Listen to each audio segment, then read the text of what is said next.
Gas tertawa, salah satu cara membuat Anda fly to the moon, melupakan duka nestapa.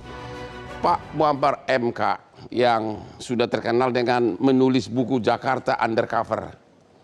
Apakah Anda sudah menemukan ini? Katanya di klub-klub sudah dipakai ini oleh para tamu-tamu. Apa itu benar? Sebenarnya udah lumayan lama, Bang. Jadi kayak misalnya di beberapa party misalnya di Bali, di Jakarta, tapi sifatnya yang masih privat, awalnya masih privat ya, awalnya. Mereka rata-rata menggunakan balon paling gampang kan. Balon terus dihisap gitu? Satu pakai NO2, satu lagi pakai helium. Ya. Ada dua. Jadi mereka kemudian ya patut dicurigai kalau party banyak balonnya. Karena memang itu satu. Dalam kasus ini sebenarnya ada dua hal gitu. Yang pertama ini menjadi kayak pelarian sekunder gitu. Jadi orang yang kemudian takut menggunakan narkoba pasti ditangkap kan gitu. Ya. Nah jalan keluarnya adalah ya mana sesuatu yang bisa disalahgunakan gitu ya. Tapi bisa bikin happy dan bisa bikin euforia dan seterusnya. Nah whipping salah satunya kemudian. Terus helium juga menjadi hal yang juga di beberapa party digunakan gitu. Di Jakarta fenomena ini sebenarnya juga sudah lumayan lama. Sudah lama? Sudah lama. Oke. Ya paling tidak 2-3 tahun lah, 2-3 tahun sebelum ini kemudian viral kan gitu. Jadi kalau kita ke beberapa klub gitu, sekarang pun masih ada gitu. Mungkin sekarang udah nggak berani buka kali. Karena di beberapa klub yang ada karaoke-nya, terus yang punya ruang-ruang privat gitu, itu mereka ada ini menyediakan whipping dengan balon itu, dengan balon. Ada whipping, ada LC, aduh nikmat dunia ya. Kalau LC pasti ditangkap, Bang, masalahnya. Pertanyaannya, apa di samping untuk fly, apa itu ada kaitannya ke daya seksual? Kalau saya lebih menyebutnya sebagai faktor pendorong, faktor pendorong. Jadi ada memang pengguna yang udah pengguna narkoba, dia merasa menemukan fenomena lain gitu, menemukan sesuatu yang lain ketika kemudian ada whippingnya ini gitu. Jadi pengguna narkoba yang mungkin dia hari itu mengkonsumsi ganja, mengkonsumsi Happy Five, mengkonsumsi apapun jenis narkobanya, kemudian dia butuh sesuatu yang memang beda sebagai faktor pendorong pakai whipping gitu. Ada seperti itu. Apa ini karena kepintaran kreatif ini anak muda ya Gen Z sekarang ini sampai dia lebih canggih dari instansi narkoba atau gimana? Kalau di kelas bawah itu kan ada lem aibon kan, Bang ya. Jadi orang lem aibon di hirup-hirup juga mabok gitu kan, fly juga gitu. Nah kalau di kelas yang menengah atas ya whipping. Jadi sebenarnya ini kan jadi kelas bawah pakai apa? Aibon. Ngirim lem aibon mabok, Bang. Oke. Kelas menengah ke atas baru whipping. Pakai whipping gitu. Dan sesuatu yang memang ini kan kreasi bahwa sesuatu yang dalam tanda kutip dia bisa euforia, bisa halu dan seterusnya. Nggak perlu ditangkap. Karena bisa halu, bisa menikmati seperti narkoba tapi nggak bisa ditangkap. Nggak bisa ditangkap. Gitu. Gimana nih Ibu DPR? Pengamatannya apakah akan segera koordinasi dengan BPOM untuk melarang atau gimana? Iya betul, karena kan memang DPR ini kita ini di sini kan atas nama masyarakat ya. Jadi bagaimana ini sekarang sudah mulai meresahkan masyarakat. Meresahkan atau menikmatkan? Itu dia, meresahkan sekaligus penikmat bagi yang menikmati. Sementara bagi pihak lain itu khususnya sekarang ini kan orang tua ya, yang punya anak-anak yang di luaran sana yang memang pasti mereka sudah sangat resah dengan adanya whipping ini. Jadi memang kita di DPR itu sedang mendorong regulasi bagaimana caranya agar zat-zat seperti ini bisa kita masukkan ke ranah yang terlarang. Karena bukan apa-apa, memang ini kan sekarang masih di gray area ya. Sementara memang ini zat yang sebenarnya tidak ada ini narkobanya. Cuma balik lagi seperti kata Bapak Jakarta Undercover. Jadi ini dia itu anak-anak ya, anak-anak khususnya gen sekarang ini kan pinter-pinter. Karena narkoba itu udah susah didapat dan memang barang terlarang jelas-jelas, akhirnya mereka tuh cari barang-barang yang mudah didapat.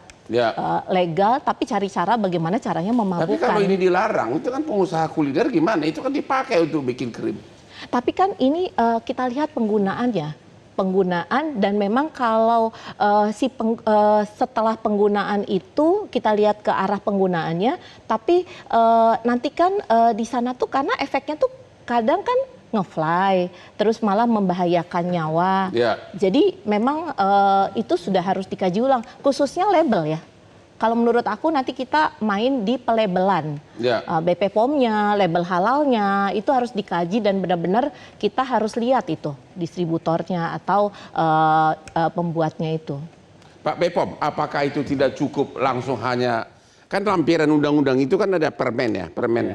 Apa tinggal dimasukkan, kan kalau cuma bikin permen kan nggak susah, tinggal di permennya aja dibikin sama menteri, selesai sudah habis itu barangnya nggak? Nah gini. Ya. Ada tingkatan-tingkatannya. Ya. Ada undang-undang narkotik, ada undang-undang kesehatan. Ya. Di bawah undang-undang kesehatan itu, Badan POM punya otoritas membuat namanya peraturan BPOM. Ya. Nah, salah satu peraturan yang selama ini sudah aplikatif dan Badan Narkotik dan polisi bisa nangkap, kalau kita masukkan yang namanya undang-undang obat-obat tertentu. Ya. Yang digunakan misalnya kayak Panadol, Tramadol dan sebagainya, Ya. Trihexik itu kan obat-obat tertentu. Ya. Nah, terakhir ketamin. Nah, Ya. sekarang kita tinggal masukkan, tambahkan lagi kita peraturan itu kita atur lebih ketat lagi, khusus yang berhubungan dengan apa yang kita sebut dengan undang-undang kesehatan, turunannya adalah pembuatan yang kita sebut dengan peraturan Badan POM yang berhubungan obat-obat tertentu itu. Jadi saya kira betul. Tidak terlalu susah kita Tidak terlalu susah, karena saya lihat lampirannya peraturan BPOM atau peraturan Menteri Kesehatan. Kalau peraturan Menteri Kesehatan hubungannya dengan penggunaannya di rumah sakit. Ya. Tapi kalau penggunaan tentang distribusi, penjualan dan sebagainya itu peraturan Badan POM. Nah nanti turunan dari peraturan itu akan bisa mulai dari distributornya bisa dijatuhi sanksi, produsennya bisa dijatuhi sanksi, termasuk pada tingkatan penggunanya juga bisa dijatuhi Berarti sanksi. begitu masuk itu namanya dalam peraturan pelaksana yang dikeluarkan oleh BPOM, maka sanksi pidana di Undang-Undang Kesehatan berlaku. Berlaku yang 12 tahun penjara 12 tahun penjara. Iya. Teman saya ada 8 bulan penjara gara-gara, tapi karena pipe. Teman saya dekat 2 divonis. Oh berlaku ya? Berlaku. Jadi saya menduga nih BPOM sebentar lagi akan keluarin dong ini. Oh akan segera, kita sekarang lagi siapin aturannya. Hah? Kita siapkan. Wah ini para distributor hati-hati nih. Jadi nanti kalau itu sudah keluar, berarti otoritas siapa menangkapnya? Apa Biro Narkoba atau kepolisian?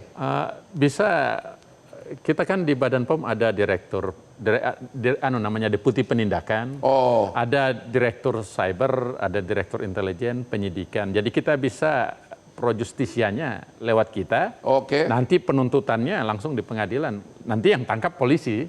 Kita kan punya PPNS. Iya. PPNS tentu koordinasinya dengan kepolisian untuk melakukan Tapi saya penangkapan. belum pernah melihat BPOM menangkap orang. Kita tidak tangkap orang, barang-barangnya kita tagih. Memproses sampai ke pengadilan. Ada sekarang seperti yang terjadi kasus pelanggaran yang ada di Magelang. Oke. Kemudian apa yang terjadi kosmetik di Makassar kan sudah masuk di penjara 4 tahun. Oh begitu. Iya. Apa termasuk yang diadukan oleh dokter detektif? Ini cukup asik, ini cukup ramai betul. Kebetulan dua-duanya teman saya yang berantem ini. Dua-duanya teman saya. Kalau dari Bapak apakah mendukung akan segera itu dilarang? Mendukung nggak akan segera dilarang itu? Kami pasti mendukung, karena kami harus melindungi kesehatan masyarakat. Jadi utamanya adalah mayoritas masyarakat pasti mendukung apabila ada regulasi yang lebih ketat daripada sekarang. Termasuk dalam penegakan hukumnya kami akan memberikan dukungan baik spirit moral kepada Badan POM di dalam rangka penindakan ini. Mantap betul. Dan dalam waktu dekat kami juga akan mengundang beberapa stakeholder seperti saya sampaikan dalam forum fokus group discussion FGD. Nanti akan kita undang juga dari Badan POM, dari Kemenkes, Kemendak, dari Polri, dari akademisi, praktisi untuk bicara bersama. Baik khusus terhadap vape juga terhadap whipping ini. Kalau vape sudah Gimana bahayanya? Vape itu kan susah dibuktikan di klub-klub itu kan, itu kayak merokok biasa kan. Tapi banyak ada beberapa teman yang import dari luar negeri ditangkap di bandara. Ya, jadi yang sering terjadi untuk impor dari bandara itu sudah di sini narkoba, Bang. Ya? Oh, di Rata-rata sudah narkoba ya? narkoba.